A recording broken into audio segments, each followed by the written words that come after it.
शेखर सिंग वगैरे किंवा महानगरपालिकेच्या कमिशनर आहेत, त्यांनी याच्यामध्ये लक्ष द्यायला पाहिजे ना. मी तर असं ऐकतोय की महापौरांचाही कोण ऐकत नाही, आमदारांचाही कोणी ऐकत नाही. हा काय बजबजपुरी मांडलेली आहे या शहरामध्ये. बरं, हे बाकीचे सगळं काम करणारे जे आहेत, आपले मंत्री गिरीश महाजन, त्याने सुद्धा लक्ष दिलं पाहिजे ना. कुंभमेळा आमच्या नाशिकमध्ये व्हायला पाहिजे, पण तो आमच्या मुळावर येता कामा नये. आमची माणसं जे आहे मरता कामा नयेत. याच्याकडे काय कोणी लक्षच देत नाही आहे.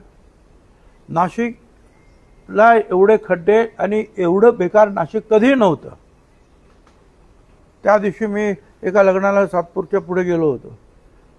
प्रचंड खड्डे, आणि त्याच्यामुळे सगळी जे आहेत वाहतूक सुद्धा एकदम स्लो असते. त्याच्यामुळे ट्रॅफिक जॅम,